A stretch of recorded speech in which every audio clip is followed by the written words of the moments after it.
क्या आपने कभी ऐसा कुछ किया है जिससे आपके लक्ष्य या स्वास्थ्य को नुकसान पहुंचा हो? शायद आपने किसी नौकरी के इंटरव्यू या रिश्ते को बर्बाद किया हो बिना यह महसूस किए। इस बाधा को दूर करने के लिए आपको उन चीजों को ढूंढना, समझना और छुटकारा पाना होगा जो आपको पीछे खींचती है। यही हम आज के इस वीडियो में करने वाले हैं। हम सेल्फ सैबोटेज, स्वयं विनाश के विचार को समझाएंगे, आपके स्वयं विनाशकारी आदतों को पहचानेंगे और उन्हें हराने के तरीकों के बारे में बताएंगे। तो हमारे साथ बने रहें और इस वीडियो को अंत तक देखें। सेल्फ सैबोटाज क्या है? स्वयं विनाशकारी व्यवहार केवल आपके मस्तिष्क के तरीके हैं जो आपको आपके डर से बचाने की कोशिश करते हैं। उदाहरण के लिए, यदि आप अकेले होने से डरते हैं, तो आप इस डर को दूर करने के लिए हानिकारक स्थितियों में बने रह सकते हैं। यदि आप असफलता से डरते हैं, तो आप अपने वांछित नौकरियों की खोज न करके इस डर से बच सकते हैं। यह आदतें तब उत्पन्न होती है जब आपके पास कठिन स्थितियों को संभालने के लिए मानसिक या भावनात्मक कौशल नहीं होते हैं। इन्हें हम मी स्किल्स कह सकते हैं।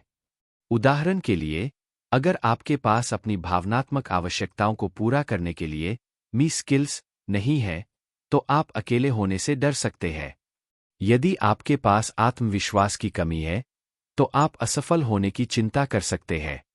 स्वयं विनाशकारी आदतों को कैसे दूर करें?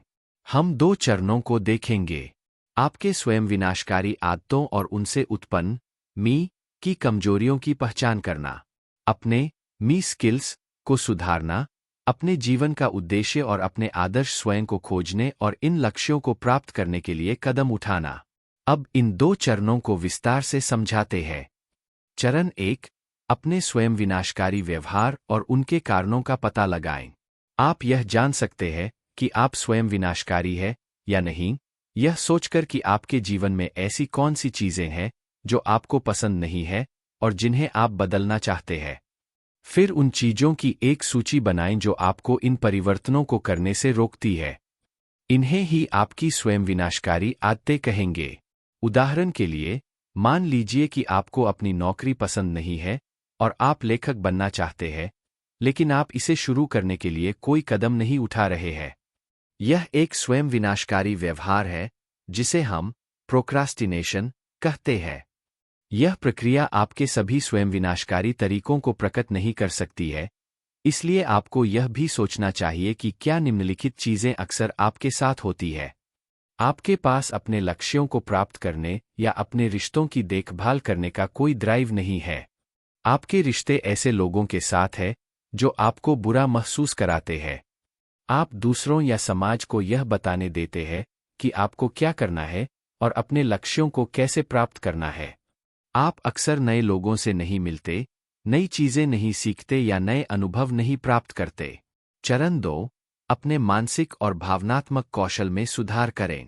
एक बार जब आप अपने स्वयं विनाशकारी आदतों और उनसे उत्पन्न कमजोरियों को पहचान लेते हैं, तो आपको इन्हें बदलने के लिए कदम उठाने होंगे।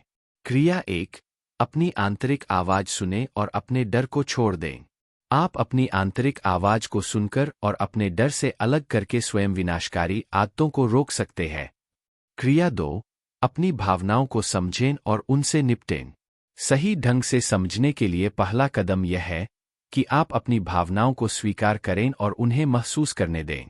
क्रिया 3, अपने आदर्श जीवन की पहचान करें और कदम उठाएं। आपके पास मी स्किल्स होंगी जिनकी जरूरत आपको अपने आदर्श स्वयं बनने और अपने जीवन के उद्देश्य को प्राप्त करने के लिए होगी। मत भूलिए कि पर्वत आप ही है, इसलिए शिखर पर चढ़ने, अपने संदेहों और डर को दूर करने और अपने लक्ष्यों को प्राप्त करने की जिम्मेदारी आपकी है। अब समय है कि आप आज सीखी गई चीजों का उपयोग करें। हम आपसे पूछना चाहते हैं, आप अब से अपनी स्वयं विनाशकारी आदतों को रोकने के लिए क्या अलग करने वाले हैं? हमें नीचे कमेंट्स अनुभाग में बताएं। अगर आपको यह वीडियो मददगार लगा हो तो कृपया हमारे चैनल को लाइक और सब्सक्राइब करें। धन्यवाद।